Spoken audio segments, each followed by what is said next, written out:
Yang saya hormati seluruh ibu-ibu, terkhusus adalah penyelenggara acara ini, yaitu yang diadakan oleh Forum Ibu-Ibu Buddhis Bali. Yang mana pada kesempatan sore yang berbahagia ini, kita semua hadir di sini untuk bersama-sama mempelajari ajaran Sang Buddha. Terkhusus adalah membahas sutta. Saya rasa kalau kita berbicara tentang sutta, tidaklah asing bagi para ibu-ibu sekalian, karena memang sutta ini adalah khotbah Sang Buddha yang disampaikan oleh Sang Buddha sendiri. Nah, di kesempatan sore hari ini, sutta yang akan kita bahas adalah Manggala Sutta. Manggala Sutta ini memang salah satu sutta yang cukup populer di kalangan umat Buddha. Kenapa demikian? Kok bisa menjadi populer di kalangan umat Buddha?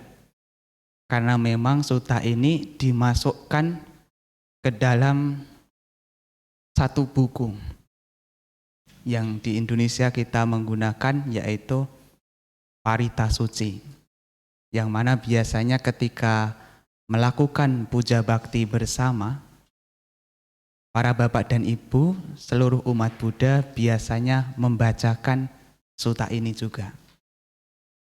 Nah, sutta ini juga dimasukkan ke dalam salah satu buku panduan yang umumnya dipelajari oleh para biku muda ataupun samanera, yaitu buku Kuddhakapata Pali. Namun sesungguhnya sutta ini tidak hanya muncul di satu tempat saja, melainkan juga muncul di tempat yang lain.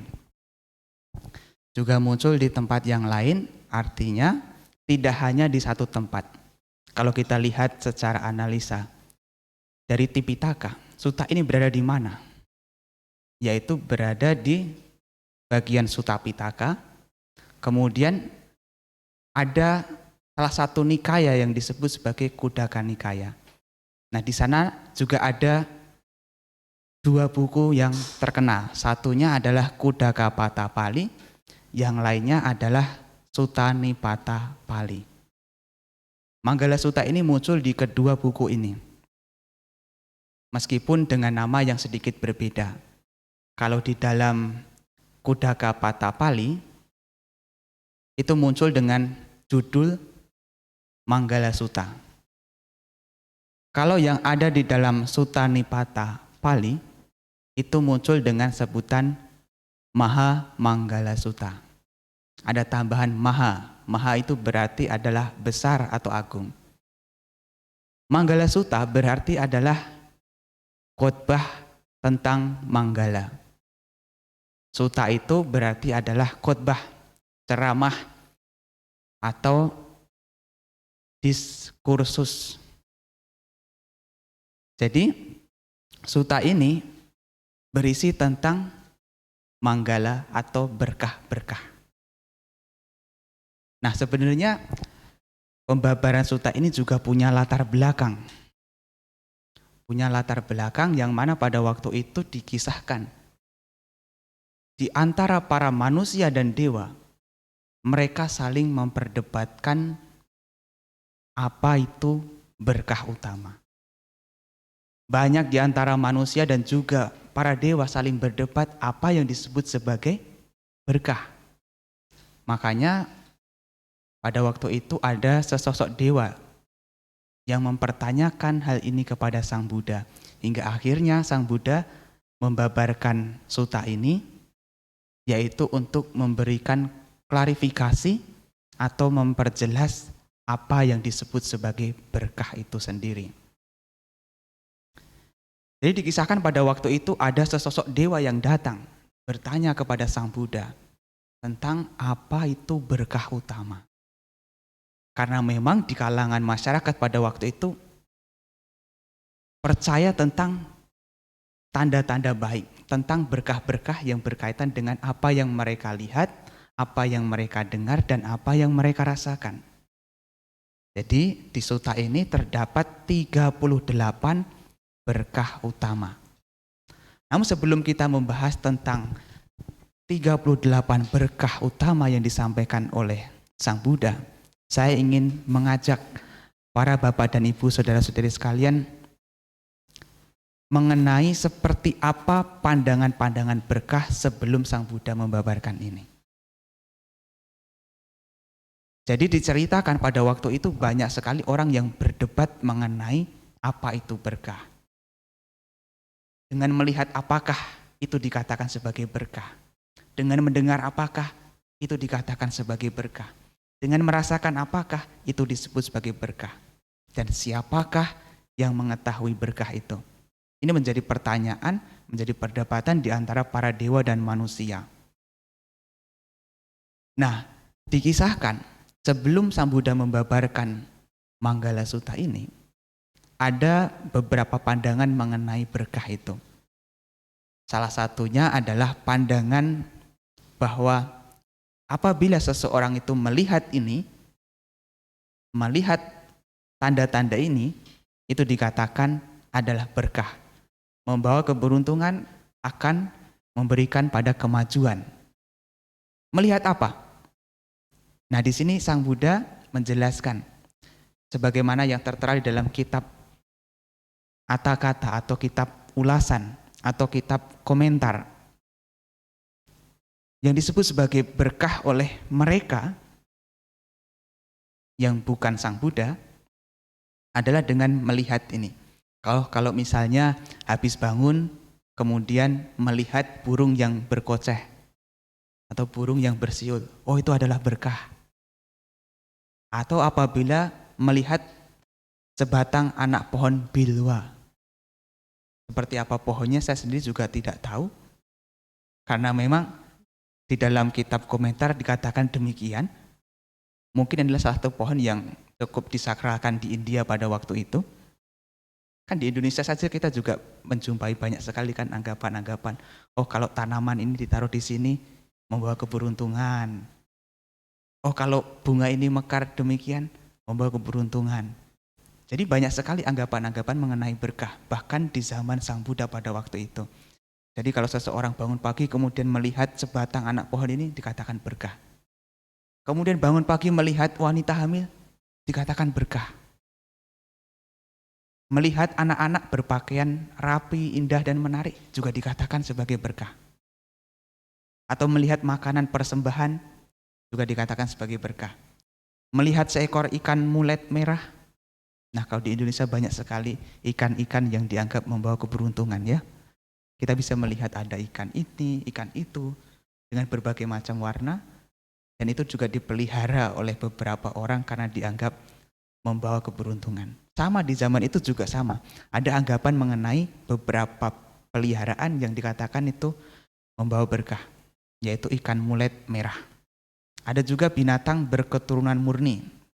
Ini artinya adalah binatang yang bukan biasa-biasa tapi memiliki kualitas yang baik dari segi kelahiran, silsilah keluarganya. Juga seekor kerbau, sapi atau lembu jantan yang berwarna coklat. Nah kalau di Bali kita bisa melihat banyak sekali sapi yang berwarna coklat kan. Iya memang di zaman itu juga sangat disakralkan. Di India yang namanya sapi itu sangat disakralkan. Bahkan sampai ke Sri Lanka. Saya melihat dengan mata kepala sendiri. Banyak sekali sapi-sapi berkeliaran. Tidak ada yang nangkap. Bahkan diberi jalan. Diberi jalan. Karena sapi itu memang punya spesialitas atau punya makna tertentu.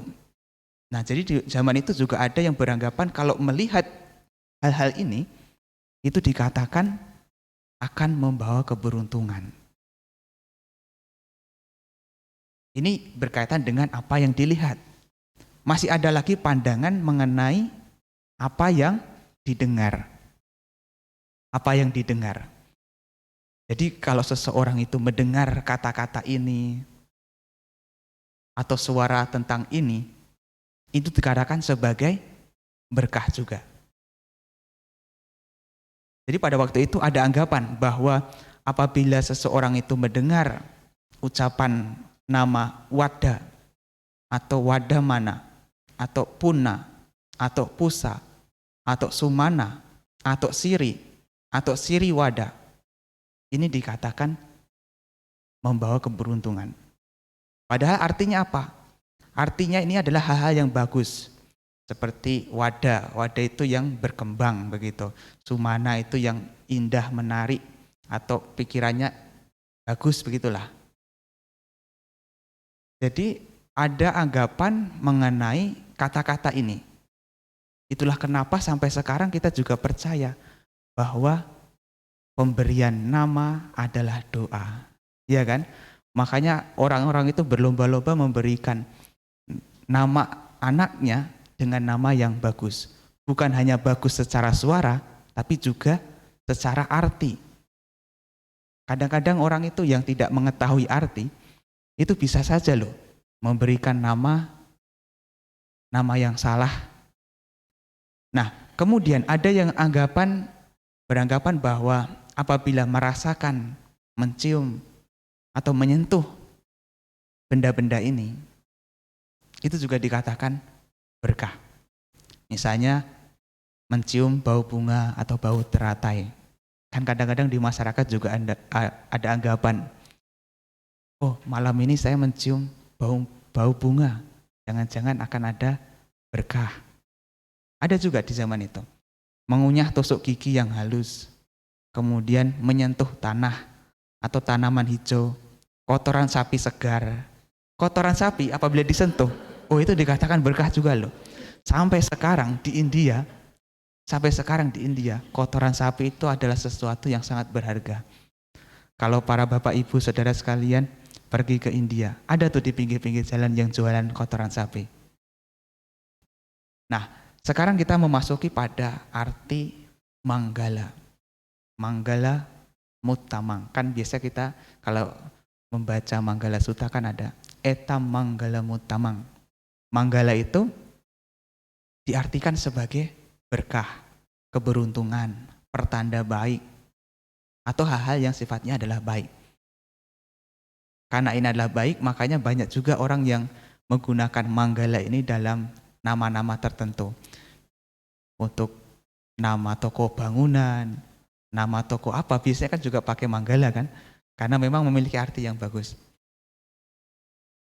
Jadi manggala itu artinya adalah pertanda baik dengan alasan untuk keberhasilan, kesejahteraan, dan semua keunggulan. Utama itu artinya adalah tertinggi atau utama, terhormat, tinggi, yang membawa kesejahteraan dan kesenangan bagi semua alam. Jadi ketika para makhluk, baik dewa dan juga manusia itu memperdebatkan tentang berkah, mereka menanyakan apa yang disebut sebagai berkah, apa yang disebut sebagai keberuntungan yang tertinggi demikian.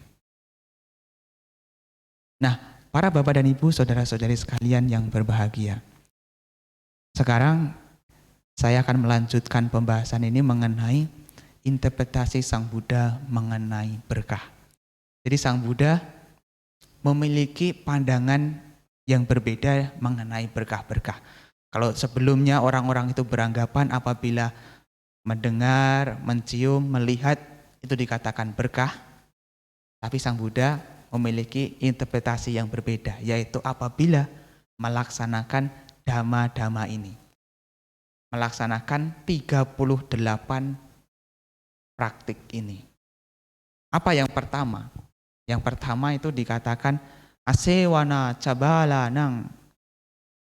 Asewana cabalanang. Kan di syair pertama itu asewana cabalanang panditanan casewana puja ca pujaniyanang etam manggalamuttamang. Di poin yang pertama adalah asewana cabalanang. Asewana itu berarti adalah tidak bergaul. Tidak bergaul atau tidak mendekati, tidak berasosiasi. Kalau di dalam kitab komentar atau di dalam kitab ulasan itu disebutkan begini, tata asewanati abajana apayirupasana, yaitu tidak sering mengunjungi, abajana tidak menghormatinya. Apa Yerupasana. Jadi tidak bergaul itu maksudnya tidak mengunjungi orang-orang tersebut, tidak berteman dengan orang tersebut, tidak menghormati orang tersebut, tidak meneladani orang tersebut. Orang tersebut apa? Yaitu bala. Bala ini adalah orang dungu. Meskipun secara literal juga berarti orang anak kecil, anak yang masih kecil begitu belum tahu apa-apa, tapi di sini mengacu pada orang dungu. Nah, orang dungu yang dimaksud itu bukan orang yang tidak berpendidikan. Bukan orang yang, oh ini lulusan cuma tamatan sekolah ini saja. Tidak demikian. Melainkan adalah mengenai kualitas batin dia, kualitas pandangan dia, cara berpikir dia. Nah, dikatakan di dalam kitab komentarnya demikian. Balanti asa santi titik bala. Asa sitapaseta metena jiwanti mat na panya jiwi tenati adipayo. Jadi bala ini adalah mereka itu kuat bernafas. Maksudnya mereka hanya hidup dengan sekadar nafas masuk dan keluar, bukan dengan kebijaksanaan. Artinya adalah di sini yang disebut sebagai bala atau orang dungu itu tidak punya pandangan yang benar, tidak punya kebijaksanaan. Hidup ya hanya dijalani saja. Tidak punya pengetahuan dalam hal kebenaran. Sementara orang yang bijaksana adalah orang yang mengetahui, paling tidak tahu mana berguna, mana tidak berguna, mana yang baik, mana yang buruk. Tapi orang yang demikian, mereka tidak tahu. Seperti anak kecil. Anak kecil itu, kalau tidak dikasih tahu, kadang-kadang kotoran pun bisa dimakan, bisa dimasukkan ke dalam mulutnya. Sama seperti di sini. Bala, orang dungu ini juga karena tidak tahu, maka mereka akhirnya juga sangat mungkin melakukan keburukan.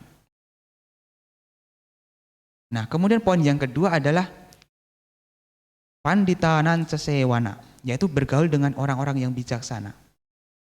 Pandita itu adalah orang bijaksana. Nah, kalau di Indonesia kita melihat ada Romo Pandita, begitu kan. Nah, pandita itu diambil dari istilah pandita di sini, yaitu yang berarti adalah bijaksana. Mereka memilih jalan mereka, maksudnya mereka berjalan dengan pengetahuan akan manfaat-manfaat baik itu yang bisa dirasakan di sini dan juga di kehidupan mendatang. Jadi seseorang itu disebut sebagai pandita apabila orang tersebut melaksanakan atau menjalankan hidupnya demi manfaat-manfaat yang bisa dirasakan di kehidupan saat ini dan juga di kehidupan mendatang. Orang tersebut punya pandangan yang benar. Nah, sewana atau bergaul itu adalah sering mengunjungi, menghormati mereka, bersahabat dekat dengan mereka. Nah, para bapak dan ibu, saudara-saudari sekalian, ini penting sekali. Kenapa pergaulan ini diletakkan di posisi paling awal di antara berkah-berkah? Itu dikatakan oleh Sang Buddha di dalam kitab komentarnya itu, karena bergaul dengan orang-orang dungulah, maka para dewa dan manusia jadi memiliki pandangan keliru mengenai berkah.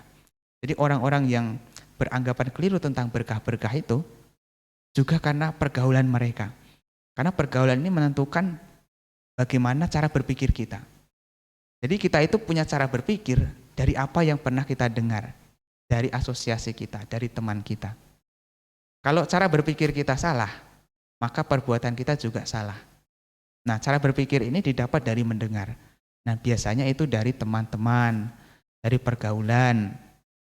Makanya bergaul dengan orang yang bijak dan menjauhi mereka yang dungu adalah salah satu cara untuk menambah wawasan dan juga memasukkan informasi positif supaya kita punya pandangan yang benar. Nah, kalau kita lihat di dalam sutta yang lain, itu bahwa dikatakan segala ketakutan, bahaya-bahaya maupun bencana-bencana itu ditimbulkan dari orang yang dungu, bukan orang yang bijaksana. Sementara itu juga disampaikan juga di dalam kitab komentar dengan merujuk pada kutipan syair yang ada di dalam Jataka Atakata yaitu yang berbunyi begini. Puti macang kusagena yonaro upanai hati kusapi puti wayanti ewang balu pasewanati. Apabila seseorang mengikat ikan berbau busuk dengan helai rumput kusa, helai rumput itu menjadi bau busuk juga. Demikian pula bergaul dengan orang-orang yang dungu. Jadi kalau kita bergaul dengan orang yang salah, orang yang dungu dalam arti punya sikap yang tidak baik, punya cara berpikir yang salah, kita juga akan menjadi ikut-ikutan seperti mereka. Juga dikatakan di dalam Jataka kata-kata, Tagaranca palasena yonaro upanai hati, patapi surabi wayanti ewang diru pasewanati. Apabila seseorang membungkus dupa bunga tagara dengan daun-daun, maka daun-daun itu akan menjadi harum. Demikian juga bergaul dengan para bijaksanawan. Jadi kalau kita bergaul dengan orang-orang yang bijak, selain kita bisa mendapatkan wawasan, pemahaman, kita juga bisa meneladani perilaku mereka. Nama harum kita juga jadi ikut-ikutan. Seperti misalnya kalau di masyarakat, oh teman ini ikut menjadi nama baiknya menjadi tersebar juga. Seperti misalnya di sini para ibu-ibu ini ikut dalam komunitas Forum Ibu-Ibu Bali. Nah begitu ada salah satu saja yang memberikan kontribusi positif di masyarakat dan orang mengenal, oh ini dari Forum Ibu-Ibu Buddhis Bali. Yang lain juga ikut terbawa nama harumnya. Sama di sini juga kalau bergaul dengan orang-orang yang bijak, nama harumnya juga ikut terbawa dan juga bisa meneladani kebijaksanaan mereka.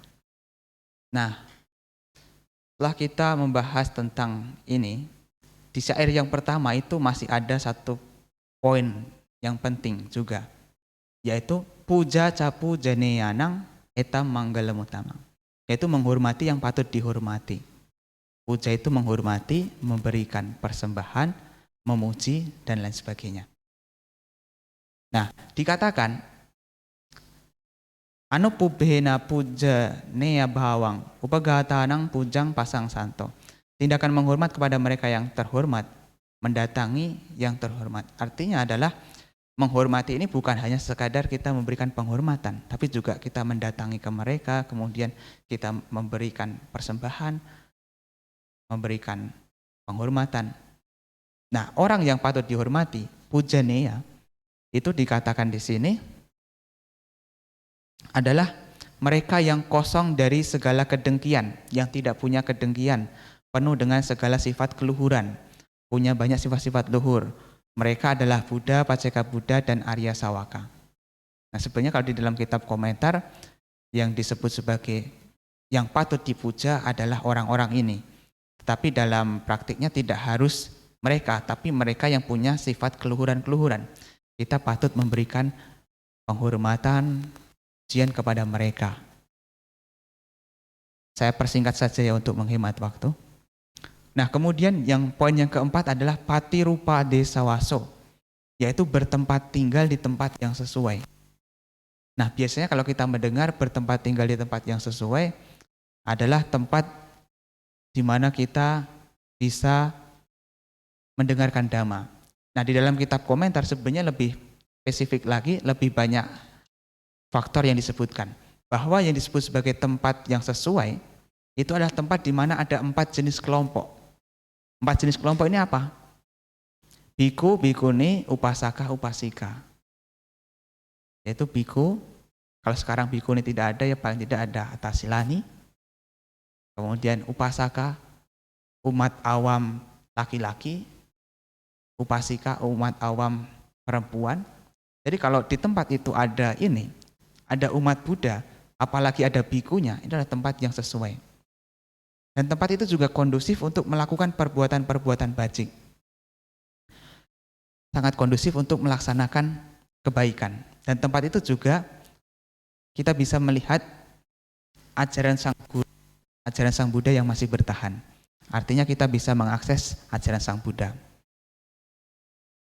Nah, kemudian yang kelima adalah pubeca kata punyata, yaitu memiliki timbunan jasa kebajikan. Nah, yang disebut sebagai memiliki timbunan jasa kebajikan ini adalah diterjemahkan di dalam kitab komentar ini, Ube kata punyata nama Atita Jatiyang Buddha Pace ke Buddha Kinasawe Araba Upacita Kusalata Sapi Manggalang. Pernah memupuk tindakan berjasa di kelahiran-kelahiran lampau dengan cara menghormati yang tercerahkan, yaitu Sang Buddha dan juga para siswanya. Kemudian juga dalam interpretasi yang lain, bila seseorang telah memiliki praktik sebelumnya, sehingga akar dari apa yang bermanfaat itu menonjol dalam dirinya, maka dengan akar itu dia bisa membangkitkan pandangan terang dengan mencapai habisnya noda-noda batin. Jadi dalam kitab komentar disampaikan demikian, yang artinya memiliki timbunan jasa kebajikan itu dulu sering melakukan perbuatan bajik, baik dengan cara menghormati Sang Buddha, menyokong, dan juga menjalankan dhamma. Dan apabila dulu di kehidupan lampaunya itu mempraktikkan dhamma ajaran Sang Buddha, itu masih mengakar kuat. Dan akar itu, bibit itu, sangat mudah sekali dikembangkan saat ini untuk bisa menjalankan dhamma. Itulah kenapa di dalam kehidupan ada begitu banyak perbedaan-perbedaan orang. Ada yang sangat mudah sekali, ada yang sangat sulit sekali memahami dhamma. Itu tergantung dari timbunan jasa kebajikan yang lampaunya. Bagaimana ia mengupayakan. Nah, ini mengenai kebajikan. Saya rasa tidak perlu dibahas panjang lebar karena kebajikan ini sangat biasa dipraktikkan oleh seluruh umat Buddha, baik dana, sila, dan juga meditasi. Nah, kemudian ada yang disebut sebagai Atta Sama Panidi, yaitu menuntun diri ke arah yang benar. Nah, di sini dijelaskan di dalam kitab komentar, seseorang yang tidak bermoral mengokohkan diri dalam kemoralan, yang tidak memiliki keyakinan memantapkan dirinya dalam keyakinan, yang kikir mengokohkan diri dalam kedermawanan. Jadi yang disebut sebagai menuntun diri ke arah yang benar itu adalah apabila seseorang menyadari bahwa perilakunya tidak sesuai dengan moral, ia kemudian memantapkan diri dalam kemoralan. Kalau tahu ada kekurangan, ya dia arahkan dirinya supaya menjadi lebih baik. Seperti cermin. Kalau para bapak ibu saudara sekalian bercermin di rumah, kalau bercermin itu pasti kan yang dilihat kekurangannya. Nah, begitu dilihat pasti akan segera diperbaiki. Misalnya ada rambut yang tidak rapi, kemudian langsung dirapikan. Ada jerawat, langsung dicarikan obat. Sama di sini dalam kehidupan ini juga kita perlu bercermin. Apabila ada yang kurang, kita perbaiki. Itu yang disebut sebagai menuntun diri ke arah yang benar. Kalau saat ini kita menyadari bahwa moral kita masih belum bagus, kita mantapkan diri supaya menjadi lebih bagus. Kalau saat ini keyakinannya masih belum kokoh, kita tingkatkan lagi supaya menjadi lebih kokoh. Kalau saat ini masih berat untuk berbagi, kekikirannya masih kuat, kita latih supaya menjadi lebih dermawan. Ini yang disebut sebagai menuntun diri ke arah yang benar. Nah, yang ketujuh adalah bahusa canca si panca, berpengetahuan luas. Nah, kita sebagai umat Buddha ini sebenarnya punya tanggung jawab juga untuk meningkatkan pengetahuan kita. Pengetahuan di sini diterjemahkan bahusa canti bahu sutta bawo, yang artinya adalah banyak pengetahuan, yaitu banyak mendengar. Kalau seseorang itu banyak mendengar, maka banyak informasi yang masuk. Nah, semakin banyak orang itu mendengar banyak hal, maka semakin banyak pula pengetahuannya. Apalagi di zaman dahulu. Zaman dahulu itu pengetahuan didapat dengan cara mendengar. Kalau zaman sekarang bisa membaca. Tapi sekarang juga akan beralih lagi. Seperti sekarang, kalau kita lihat di wihara banyak sekali buku-buku. Tapi apakah semua orang mau membaca? Kan tidak kan? Tapi kalau mendengar, masih ada yang mau. Maka semakin banyak mendengar, banyak juga pengetahuan. Nah, kalau kita kaitkan dengan pernyataan Sang Buddha, dikatakan acaritwa brahmacaryang aladdayo bane danang jina konca wajayati kinamace wapalale. Mereka yang tidak menjalankan kehidupan suci atau tidak mengumpulkan bekal kekayaan waktu masih muda akan merana seperti bangun tua yang berdiam di dalam kolam yang tidak ada ikannya. Itu artinya kalau seseorang itu waktu masih muda nggak mau belajar, nggak mau mengumpulkan kekayaan, begitu nanti sudah tua, itu yang tinggal hanyalah penyesalan. Menyesali kenapa dulu tidak belajar, kenapa dulu tidak berusaha. Makanya berpengetahuan luas, belajar ini salah satu kebutuhan kita sebagai umat manusia. Ini juga dikatakan sebagai berkah juga. Nah, kemudian bau sipa. Sipa ini berketerampilan luas. Kalau tadi pengetahuan, ini keterampilannya. Tidak semua orang punya keterampilan. Kadang-kadang orang itu pengetahuannya ada, tapi tidak terampil dalam mengerjakannya. Nah, seseorang itu yang terampil, yang bisa mengerjakannya dengan tekatan, itu juga merupakan berkah. Nah, ini disebutkan di dalam kitab komentar, Ipan tiang kinci hate kosalang, banyak keterampilan dalam keterampilan tangan apapun. Kalau zaman dahulu ya, orang terampil itu punya banyak pengetahuan dalam kerajinan tangan. Kalau zaman sekarang kan banyak hal. Nah, di sini juga di dalam kitab komentar ada dua jenis, yaitu keterampilan bagi orang perumah tangga maupun keterampilan bagi orang yang tidak berumah tangga. Tapi intinya, berketerampilan ini sangat penting untuk dimiliki. Dan itulah kenapa salah satu tugas orang tua di dalam Sigala Wada Sutta kan disebutkan Sipang Sikapeti, yaitu mengajarkan keterampilan kepada anaknya, supaya anaknya punya keterampilan. Nah, dikatakan di dalam Lokaniti, Sipa samang danang nati sipang cora nagan hari, ida loke sipang mitang para loke sukawahang. Kekayaan tidaklah sebanding dengan keterampilan. Para pencuri tidak bisa mencuri keterampilan.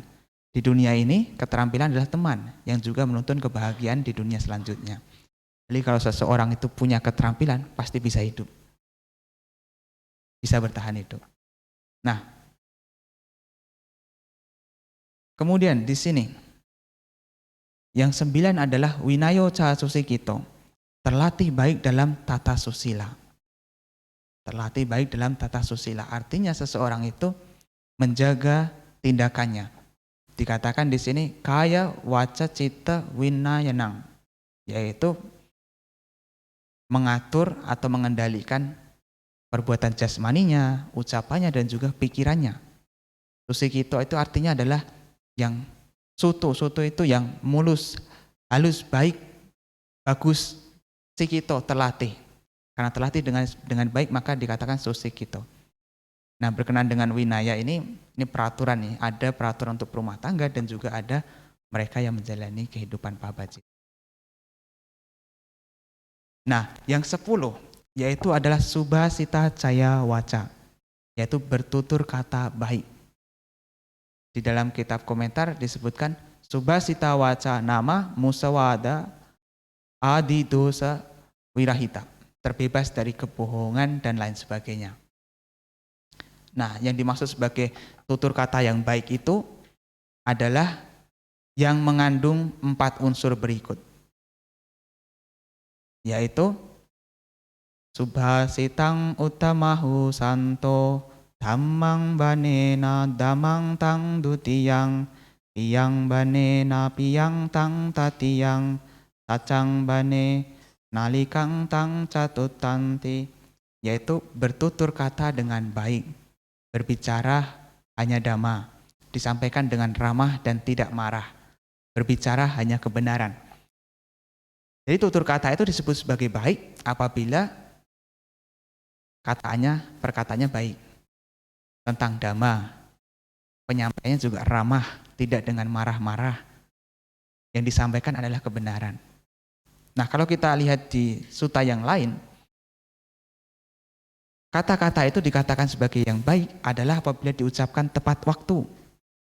Alena ca bahasita hoti, sesuai dengan kebenaran, sesuai dengan kenyataan. Saca ca bahasita hoti, kemudian diucapkan dengan lemah lembut. Sanha ca bahasita hoti, yang apabila itu disampaikan membawa pada manfaat. Atasang hita ca bahasita hoti, juga didasari dengan cinta kasih. Jadi apabila ini dipraktikkan, ini juga adalah berkah. Jadi berkah itu harus diucapkan. Kalau kita menginginkan berkah utama, maka bertutur katalah yang baik. Ya harus dengan demikian. Kan berkah itu harus diciptakan, maka ucapan kita juga harus terkendali. Nah, kemudian berkah yang ke-11 adalah mata pitu upadanang, merawat ibu dan ayah. Nah, di sini dikatakan merawat ibu dan ayah ini adalah merawat, menyediakan 4 kebutuhan pokok, mencuci kaki, menggosok, meminyaki, dan memandikan. Terutama adalah ketika orang tuanya sudah semakin tua. Jadi kita sebagai umat Buddha ini harus menghormati orang tua kita. Karena memang orang tua adalah orang yang sangat berjasa. Dan cara menghormatinya ada banyak cara. Kalau disebutkan di dalam sini, itu adalah dengan cara merawat, menyediakan 4 kebutuhan pokok. Jadi kalaupun sekarang sudah berbeda rumah, kalau sudah tua, ya paling tidak kita bisa menyokong kebutuhan mereka.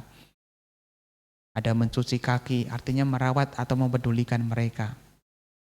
Nah, kalau kita lihat di dalam sutta yang lain itu memang orang tua itu dikatakan sebagai Brahma, yaitu orang yang punya sifat luhur. Juga dikatakan sebagai guru-guru pertama, karena dari mereka kita belajar segalanya. Juga dikatakan mereka itu adalah yang patut menerima persembahan dan juga punya welas asih yang luar biasa.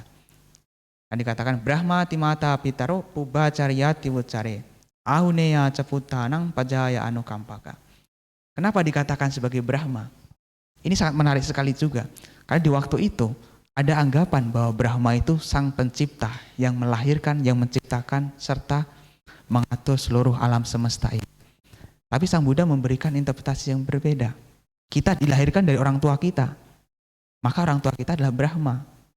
Daripada kita menyembah sesuatu yang tidak kelihatan, daripada kita memuja sesuatu yang tidak kelihatan, pujalah, berikan perhatian mereka yang kelihatan, yang jelas-jelas jasanya besar, yaitu orang tua. Maka Brahma itu adalah orang tua kita, karena punya 4 kualitas, metta, karuna, mudita, dan upeka. Cinta kasih, welas asih, simpati, dan keseimbangan batin. Juga dikatakan sebagai pubacarya, guru-guru pertama, karena dari mereka lah kita semua bisa belajar dari berbicara, berjalan, dan lain sebagainya. Juga dikatakan Puba Dewata, dewa-dewa pertama. Kenapa? Dewa itu identik dengan pelindung, pengabul harapan. Sejak kita masih kecil, orang tua kita sudah melindungi kita, mengabulkan harapan, keinginan kita. Kalau kita dalam kesakitan, dalam kesulitan, orang tua lah orang yang sangat melindungi kita. Kita pengen apa? Diberikan oleh orang tua. Maka itu sebagai Puba Dewata. Dan mereka juga dikatakan yang layak menerima persembahan. Maka dari itu sebagai anak seharusnya memberikan persembahan, pemberian kepada orang tua. Jangan lalai kepada orang tua. Orang tua tetap harus dipedulikan. Nah, kalau kita melihat di dalam Sigalawadah Sutta, memang ada beberapa kewajiban yang harus dilakukan oleh anak terhadap orang tuanya, yaitu dahulu aku dirawat oleh mereka, sekarang aku akan merawat mereka. Yang kedua, aku akan memikul beban kewajiban-kewajiban mereka. Aku akan mempertahankan keturunan dan tradisi keluarga. Aku akan menjadikan diriku pantas menerima warisan. Aku akan melakukan perbuatan-perbuatan baik dan persembahan setelah mereka meninggal dunia. Jadi ini adalah kewajiban anak kepada orang tua. Pertama harus merawat orang tua. Kedua adalah menyokong atau membantu pekerjaan mereka. Yang ketiga adalah mempertahankan keturunan. Yang keempat adalah memantaskan diri untuk menerima warisan, artinya adalah menjaga warisan. Dan yang kelima adalah melakukan persembahan jasa, yaitu seperti patidana untuk mereka. Nah, yang ke-12 ini adalah putadara sasanggaho, menyokong anak dan istri. Jadi menyokong anak dan istri ini juga dikatakan sebagai berkah. Sebagai berkah. Yang disebut sebagai menyokong ini adalah juga menghormati mereka. Kan dikatakan ada kewajiban suami terhadap istri, ada juga kewajiban istri terhadap suami. Kewajiban suami istri apa? Yang pertama, yaitu dengan menghormatinya, dengan bersikap ramah tamah, dengan kesetiaan, dengan menyerahkan kekuasaan rumah tangga kepadanya, memberikan barang-barang perhiasan kepadanya. Ini tugas suami kepada istri. Jadi suami punya tugas ini. Juga ada memberikan barang-barang perhiasan. Karena memang istri itu kan biasanya bergantung dari suami. Suami yang biasa bekerja. Dan istri biasa juga berhias, berdandan. Dan laki-laki, seorang suami juga punya kewajiban untuk memberikan perhiasan kepada istrinya. Demikian juga kewajiban istri terhadap suami, menjalankan kewajiban-kewajiban dengan baik, bersikap ramah, setia, menjaga barang-barang pemberian, kemudian pandai dan rajin dalam melaksanakan segala tanggung jawab. Ini menjadi tugas istri terhadap suami. Kemudian berkah yang ke-13 adalah anakula cakamanta, tidak melakukan pekerjaan tercela. Nah, yang disebut sebagai pekerjaan tercela ini di dalam kitab komentar disebutkan demikian. Anakula kamanta nama kala nyutaya patirupa karitaya analasaya taya uttana wirya sampadaya abhyasaniya taya ca dan lain sebagainya. Itu dikatakan lingkup pekerjaan apapun seperti pertanian, berternak, berdagang dan lain sebagainya yang dilakukan dengan tepat waktu, hasilnya bagus, tidak dengan malas-malas, disertai dengan usaha dan semangat yang gigih, tidak membawa kerugian, serta menyingkirkan sifat buruk seperti kelambanan, tindakan yang tidak pantas, atau keterlambatan, itu adalah yang disebut sebagai tidak melakukan pekerjaan tercela. Nah, dikatakan juga di sini patirupa kari durawa utata windete danang.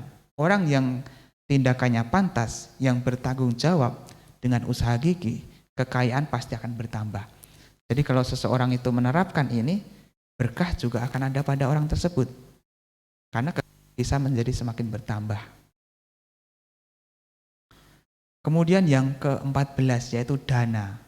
Dana ini kalau tentang dana saya rasa tidak perlu dibahas panjang lebar karena memang banyak umat Buddha yang sudah tahu bahwa dana ini artinya adalah memberi. Maksudnya adalah memberikan miliknya kepada orang lain. Nah, di sini dalam kitab komentar juga disebutkan bahwa dana ini ada dua, yaitu amisa dana, pemberian materi, dan juga dhamma dana, yaitu pemberian dhamma. Tapi dalam konteks di sini adalah amisa dana. Jadi amisa dana dalam konteks di Manggala Sutta ini dana yang disebutkan adalah amisa dana. Meskipun kita juga melihat di dalam tempat yang lain dikatakan sabadhanang dhammadhanang jinati, sabarasang dhammaraso jinati, sabarating dhammarati jinati, tanha kayo sabadukang jinati. Pemberian dhamma mengalahkan semua pemberian, cita rasa dhamma mengalahkan semua cita rasa, sukacita dhamma mengalahkan semua sukacita. Hancurnya nafsu keinginan mengalahkan semua penderitaan. Ini berkenaan dengan dana. Sebagaimana yang tertera di dalam kitab komentarnya adalah demikian. Kalau dijelaskan tentu panjang lebar sekali mengenai dana. Nah, kemudian yang ke-15 adalah dhammacarya, hidup sesuai dengan dhamma. Yang disebut sebagai dhammacarya di sini artinya adalah dhammasacarya. Dhammawa anapeta carya, dhamma carya. Perilaku kebenaran dhamma atau jalan hidup yang tidak melenceng dari dhamma. Itu artinya seseorang menjalankan hidupnya tidak melenceng dari dhamma. Nah, dhamma yang dimaksud adalah ini. Dhamma carya nama dasa kusala kama pata carya. Jadi dhamma yang dimaksud di sini di dalam kitab komentar ini sebenarnya dijelaskan mengenai 10 dasa kusala kama pata. 10 jenis perbuatan bajik, yaitu pertama menghindari membunuh, kedua menghindari mencuri, ketiga menghindari perbuatan asusila, yang keempat menghindari ucapan bohong, yang kelima menghindari ucapan fitnah, yang keenam menghindari ucapan kasar, yang ketujuh menghindari omong kosong, yang kedelapan tidak serakah, 9 tidak berniat menyakiti, 10 memiliki pandangan yang benar. Ini yang disebut sebagai hidup sesuai dengan dhamma. Nah, kemudian ibu-ibu sekalian yang disebut sebagai berkah yang ke-16 adalah nyata kanan sesangga, menyokong sanak saudara. Menyokong sanak saudara. Apa yang disebut sebagai sanak saudara ini? Sanak saudara itu dalam bahasa Palinya nyataka. Tapi lebih luasnya penjelasannya seperti ini. Nyataka nama matitowa pititowa yawa sattama pita mahayuga sambanda. Yaitu sanak saudara artinya adalah mereka yang masih berhubungan sejauh keturunan mundur dari sisi, sejauh 7 keturunan mundur dari sisi ibu dan ayah. Jadi kalau masih dalam keturunan, 7 keturunan itu masih disebut sebagai saudara. Nah, menyokong mereka artinya apa? Menyokong itu di dalam kitab komentarnya dijelaskan demikian. Menyokong artinya adalah menolong mereka. Sanak keluarga yang sedang mengalami kehilangan, sedang sakit misalnya, atau kehilangan harta benda, yaitu sedang misalnya mengalami bencana dan lain sebagainya, sesuai dengan kemampuan kita dalam bentuk makanan, pakaian, atau kebutuhan yang lainnya. Nah, di dalam kitab komentar, menyokong sanak saudara itu adalah menyokong mereka, yaitu saudara-saudara dekat kita. Apabila mereka mengalami kekurangan, mengalami musibah, sedang sakit, kita bisa menolong mereka. Dan menolong mereka ini dikatakan sebagai berkah. Jadi berkah ini adalah sikap atau tindakan menolong. Nah, kemudian yang ke-17 adalah anawajjanikamani, melakukan perbuatan yang tidak tercela. Kalau di awal tadi adalah melakukan pekerjaan yang tidak tercela, di sini adalah melakukan perbuatan yang tidak tercela. Nah, di sini di dalam kitab komentar dijelaskan tindakan seperti mempraktikkan uposatha, menjalankan pelayanan sosial, menanami kebun dan hutan, membuat jembatan. Kenapa kok ada mempraktikkan uposatha? Ya, uposatha ini artinya adalah puasa Buddhisnya, puasanya umat Buddha. Jadi menjalankan uposatha, juga ikut bakti sosial, kemudian menanami kebun dan hutan, membuat jembatan. Kenapa demikian? Dikatakan ini adalah kebajikan yang selalu bertambah. Jadi kalau seseorang itu menanam pohon, dia bisa membuat jasa kebajikan yang terus bertambah. Karena oksigen yang dikeluarkan dari pohon, dari tumbuhan itu bisa bermanfaat banyak orang juga. Kemudian ikut dalam penanaman-penanaman yang ada di hutan, melestarikan alam, atau membuat jembatan. Membangun jembatan ini juga dikatakan perbuatan bajik yang akan selalu bertambah. Satu orang yang melewati jembatan dapat 1 pahala kebajikan. 2 orang, 3 orang, tambah lagi, maka menjadi banyak pahala kebajikan. Kemudian yang ke-18 adalah arati papa. Arati itu artinya adalah menjauhi. Tapi yang disebut sebagai menjauhi ini masih dalam konteks batiniah, belum tindakan. Dikatakan ini idani arati wirati eta aratiti aramanang. Menjauhkan diri artinya tidak menyukai. Tidak menyukai. Jadi tidak menyukai keburukan-keburukan. Maksudnya adalah setelah mengetahui bahaya dari keburukan itu, batin lalu tidak menyenanginya. Tidak menyenangi keburukan. Jadi apa yang disebut sebagai menjauhi perbuatan buruk itu adalah sikap batin yang tidak menyenangi. Nah, kemudian selanjutnya adalah wirati, yaitu menghindari. Kalau ini sudah dalam konteks jasmani dan ucapan. Artinya tindakan menjauhkan diri melalui tubuh jasmani dan ucapan, yaitu menjauhi atau menghindari perbuatan buruk. Nah, ada beberapa jenis di sini yang disebutkan di dalam kitab komentar itu. Ada 3 jenis menjauhkan diri. Ada sampata wirati, samadana wirati, samuceda wirati. Kalau sampata wirati ini adalah menjauhkan diri sebagai kebiasaan. Itu contoh yang disebutkan di sana adalah seseorang itu mau menjauhkan diri dari keburukan karena anggapan bahwa itu tidak pantas dari kebiasaan. Biasanya kalau orang berasal dari keluarga ini, apabila melakukan itu merasa tidak pantas karena malu, maka tidak melakukan itu. Ada juga yang disebut sebagai samadana wirati, menjauhkan diri sebagai usaha. Nah, seseorang yang menjalankan praktik tertentu mengetahui bahwa itu adalah pelanggaran, maka orang tersebut tidak akan melakukan itu. Nah, kemudian yang ketiga adalah samuceda wirati, menjauhkan diri sebagai pemotongan. Nah, seseorang yang menjalankan jalan mulia berusul 8 atau jalan-jalan mulia, praktik-praktik kebenaran, mengetahui tentang bahaya dan risiko dari keburukan, maka orang tersebut tidak melakukan keburukan. Ini yang menjadi 3 jenis wirati, hindaran. Nah, kemudian yang ke-20 adalah majapana cesanyamo, menahan diri dari minuman keras. Menahan diri dari minuman keras.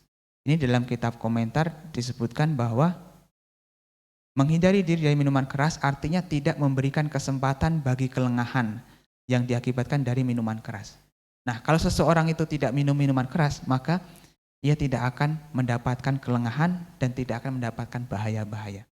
Karena memang di dalam kitab komentar juga disebutkan mengenai bahaya-bahaya yang bisa disebutkan dengan mengacu pada suta-suta yang lain atau penjelasan yang lain.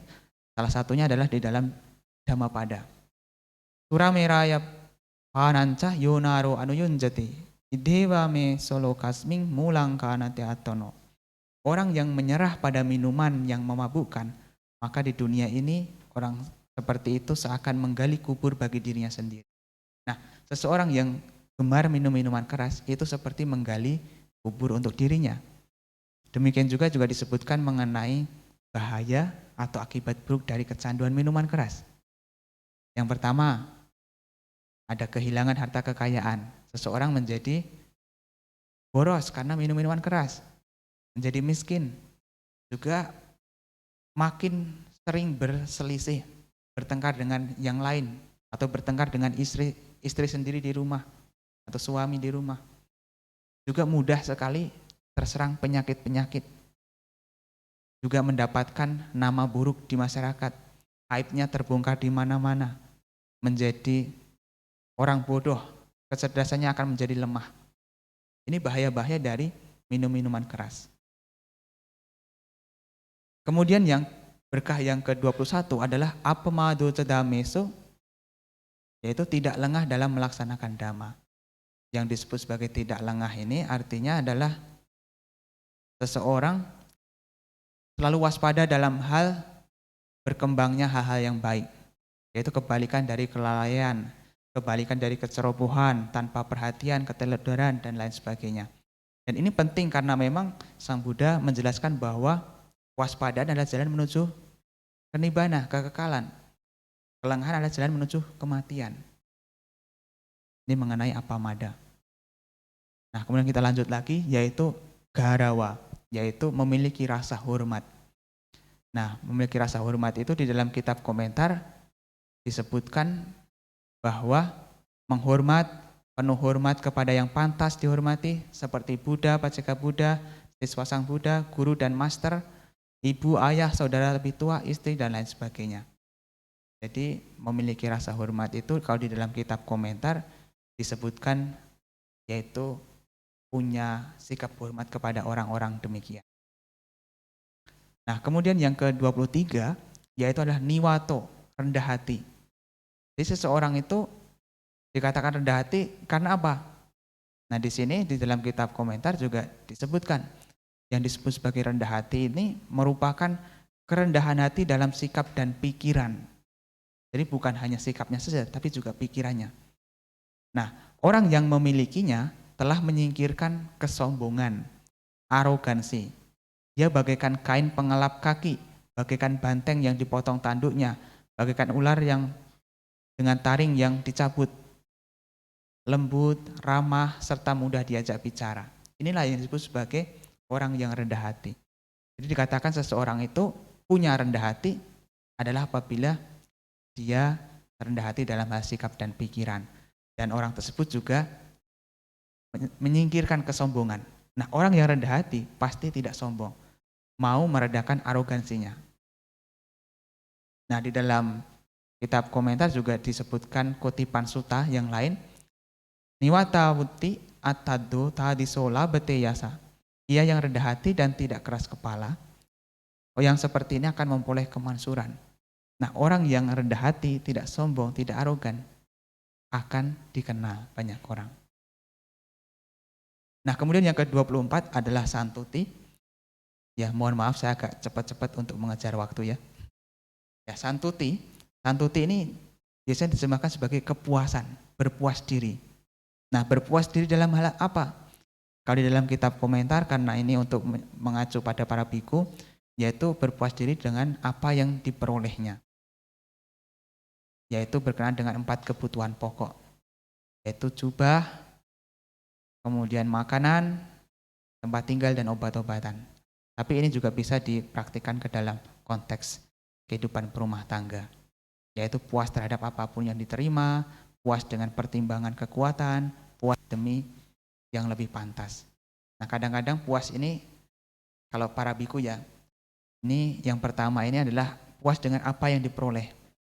Sekalipun biku tersebut mendapatkan apapun, ia harus puas dengan apa yang diperolehnya dari pemberian umat. Nah, kemudian yang kedua ini adalah pertimbangan kekuatan. Kadang-kadang biku itu sakit. Dengan alasan tersebut, biku tersebut harus merelakan barang yang mungkin lebih berharga. Mungkin kadang jubah yang lebih berharga, dengan alasan karena sakit harus direlakan dengan mengenakan jubah yang bisa lebih kualitasnya lebih rendah karena alasan kekuatan. Bisa juga karena merasa yang lain lebih pantas. Misalnya ada seseorang yang berdana jubah yang berkualitas bagus, tapi biku tersebut kemudian merasa bahwa ada orang lain yang lebih pantas, maka ia memberikan persembahan itu kepada biku lain yang lebih pantas. Ini mengenai kepuasan. Nah, dikatakan di dalam Dhammapada juga santuti paramang danang. Kepuasan adalah kekayaan yang paling berharga. Jadi kalau seseorang itu puas, maka sesungguhnya orang tersebut adalah orang yang. Nah, kemudian yang ke-25, yaitu adalah kata nyuta, ingat budi baik orang. Nah, di dalam kitab komentar ini disebutkan bahwa ingat budi baik orang ini adalah keadaan mengetahui dengan berulang-ulang mengingat kembali tentang bantuan yang telah dilakukan oleh siapapun. Bisa juga dipahami sebagai mengingat kembali tindakan-tindakan berjasa yang juga amat membantu makhluk-makhluk, sebab tindakan-tindakan berjasa itu melindungi mereka dari penderitaan-penderitaan neraka. Jadi mengingat budi baik ini bisa mengingat pertolongan orang lain kepada kita. Bisa juga mengingat kebaikan-kebaikan kita. Karena kebaikan kita itu juga menolong kita terhindar dari penderitaan. Nah, kemudian dalam kitab komentar juga menyebutkan merujuk suta yang lain mengenai 2 orang yang sulit ditemui di dunia ini. Yaitu di sana dikatakan dwe me bikawe pugala dulabba lokasming kata me dwe yoca pubakari yoca katanyo katawedi. Wahai para biku, terdapat 2 orang yang sulit dijumpai di dunia ini. Mereka adalah yang tulus memberi lebih dulu dan juga yang ingat budi baik orang. Nah, kemudian yang ke-26 adalah kalena dhamma sawanang, mendengarkan dhamma di waktu yang sesuai. Saya rasa kalau mendengarkan dhamma, para bapak dan ibu sering mendengarkan dhamma, sering datang ke wihara. Tapi mengenai penjelasan di waktu yang sesuai ini, kadang-kadang kita punya interpretasi yang berbeda-beda. Padahal di dalam kitab komentar, waktu yang sesuai itu seperti apa? Waktu yang sesuai itu disebutkan demikian. Mendengarkan dhamma ketika pikiran sedang diliputi kegelisahan, dikuasai oleh pikiran nafsu sensual, niat jahat, kekejaman, yaitu dengan tujuan untuk menghilangkan pikiran buruk demikian. Jadi waktu yang sesuai adalah ketika pikiran kita itu sedang kalut, sedang gelisah, itu adalah waktu yang sesuai untuk mendengarkan dhamma. Kadang-kadang kan ada interpretasi yang lain, tetapi di dalam kitab komentar, penjelasan sesungguhnya adalah demikian. Jadi apa yang saya sebutkan di sini adalah penjelasan di dalam kitab komentar, bukan interpretasi pribadi. Yaitu waktu yang sesuai adalah waktu di mana pikiran kita sedang kalut, gelisah, itu adalah waktu yang tepat untuk mendengarkan dhamma, supaya kekalutan pikiran, kegelisahan pikiran itu segera tersingkirkan. Nah, kalau berbicara tentang manfaat mendengarkan dhamma, rasa banyak orang yang tahu. Itu bisa mendengar apa yang belum pernah didengar sebelumnya, bisa memperjelas apa yang sudah pernah didengar sebelumnya, bisa menghilangkan keraguan-raguan, bisa meluruskan pandangannya, pikiran juga bisa menjadi tenang.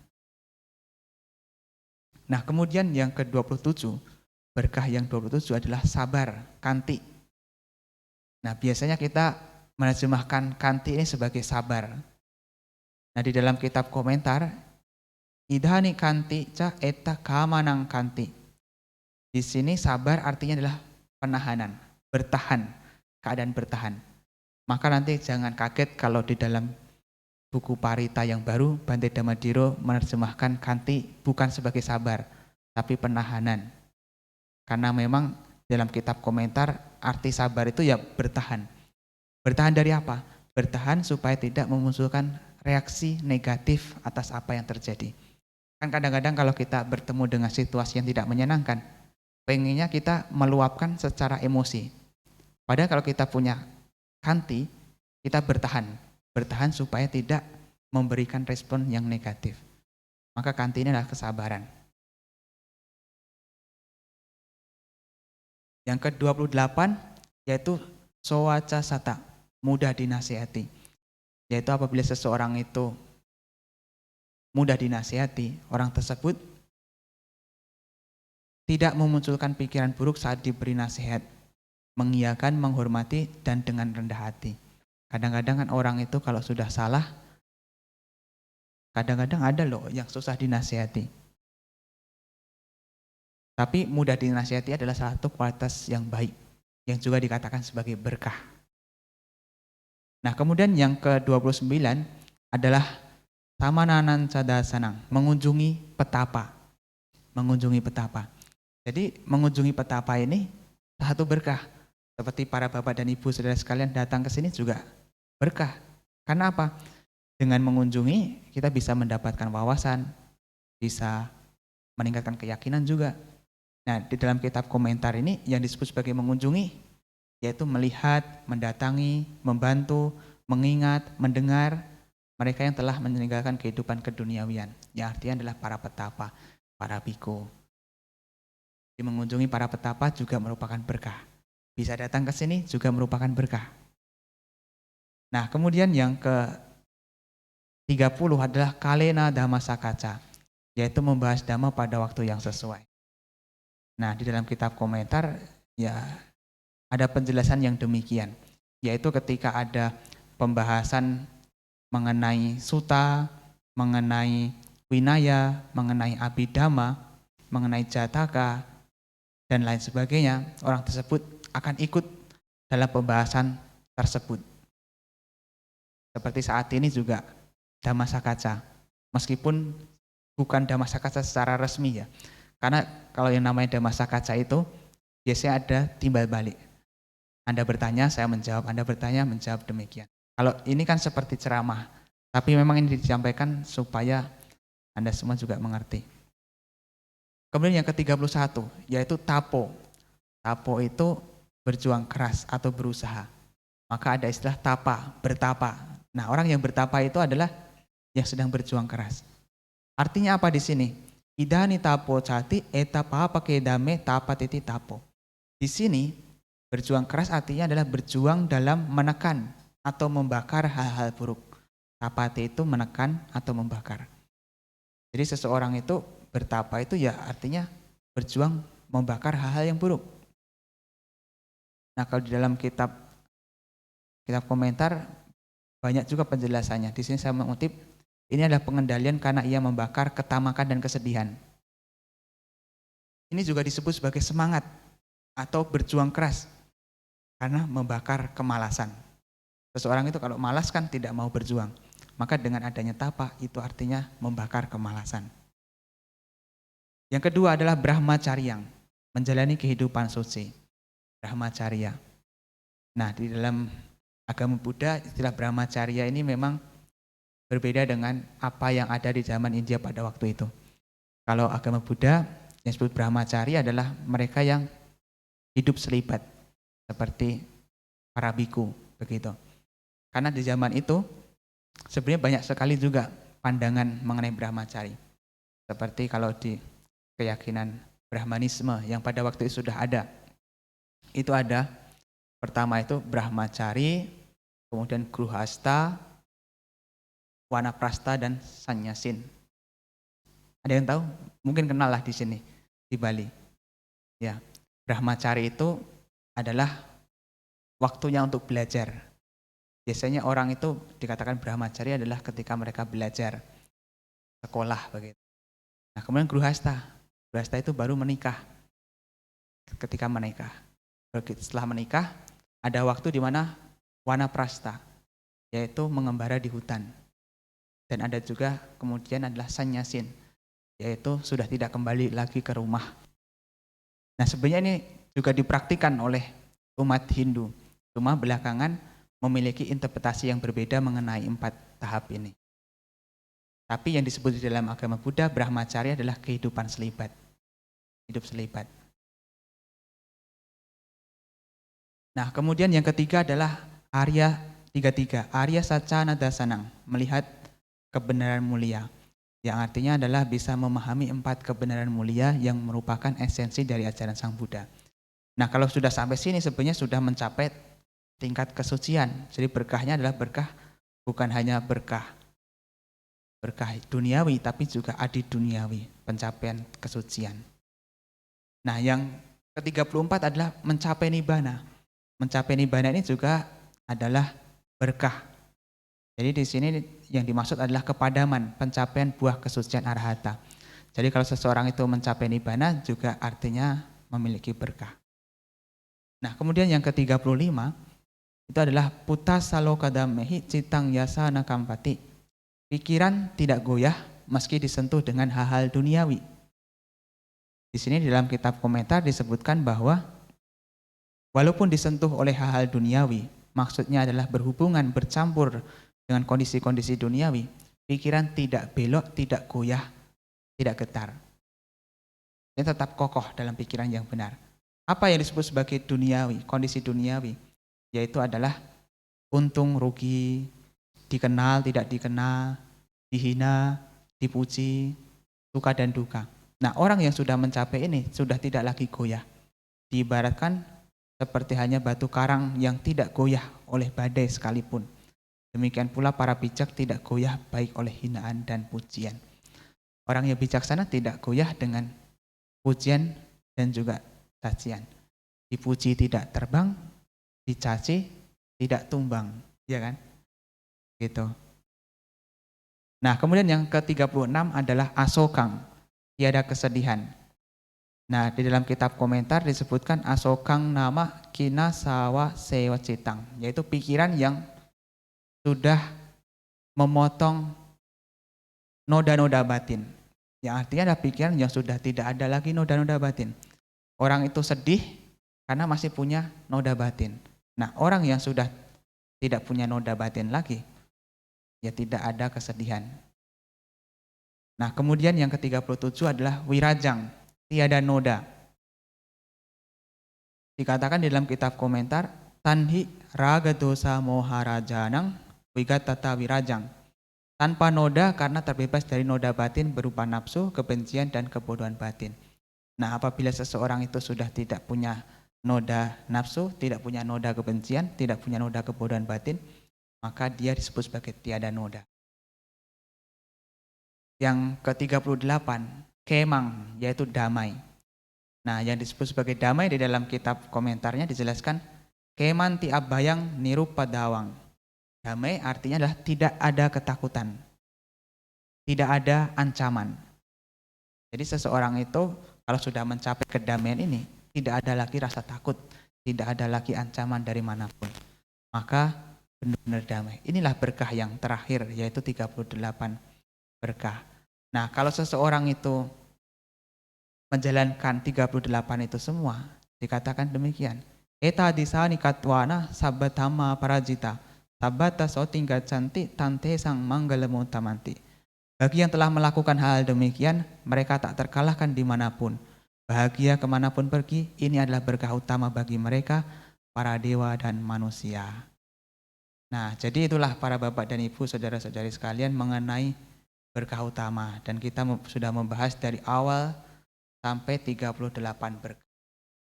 Yaitu di sini sebenarnya lebih mengacu pada bagaimana Sang Buddha memberikan penjelasan mengenai berkah. Jadi berkah itu bukan sesuatu yang dicari, melainkan adalah sesuatu yang perlu dijalankan, dipraktikan. Berkah itu bukan mengenai tanda-tanda yang bersifat mistis atau yang tidak bisa dibuktikan kebenarannya. Melainkan berkah itu adalah yang harus dijalankan dan itu memang benar-benar bisa membawa pada kemajuan, kesejahteraan dan kebahagiaan baik di dunia saat ini maupun di dunia selanjutnya. Bahkan apabila berkah-berkah ini dijalankan bisa mengantarkan seseorang pada pencapaian yang tertinggi, yaitu pencapaian nibbana. Jadi mengenai 38 berkah yang sudah saya sampaikan tadi secara kebut-kebutan tadi itu adalah mengenai interpretasi Sang Buddha mengenai berkah. Jadi kalau ditanya bagaimana berkahnya umat Buddha, berkahnya ya dengan menjalankan ini, tidak dengan yang lain-lain. Jadi demikian ya para bapak dan ibu, saudara-saudara sekalian mengenai Manggala Sutta yang sudah kita bahas pada kesempatan sore hari.